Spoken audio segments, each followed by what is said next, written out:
Hello hello, good morning. একটা সুন্দর বৃষ্টির সকাল দেখিয়েই আজকে তোমাদের সাথে একটা ঝলমলে মিনি ব্লগ শেয়ার করছি। কালকে সারা রাত বৃষ্টি হয়েছে আর আজকে সকালে ঘুম থেকে উঠেও দেখি এখনও বৃষ্টি হয়ে যাচ্ছে। আজকে মনে হয় সারাদিনই বৃষ্টি হবে। আমি তো আর কোনো দিকে না তাকিয়ে সমস্ত কাজবাজ সেরে নিয়ে চলে গেছি স্নান করে পুজোটা সারতে।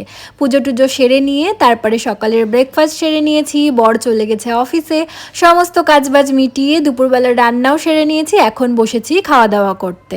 আজকে মেনুতে ছিল কাঁকরোল ভাজা, ডাল, উচ্ছে আলু ভাজা আর পমফ্রেট মাছের ঝাল।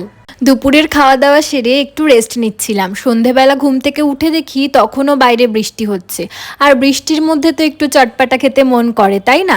কিন্তু এদিকে বাইরের খাবার খাবো না এটাও ঠিক করেছি। তাহলে কি করা যায়, বাড়িতেই বানিয়ে ফেলি। ফ্রিজে একটু চিকেন ছিল, তাই আজকে বানিয়ে ফেলেছিলাম চিকেন মোমো উইথ স্যুপ। দারুণ হয়েছিল খেতে। চলো তবে আজ আসি, টাটা।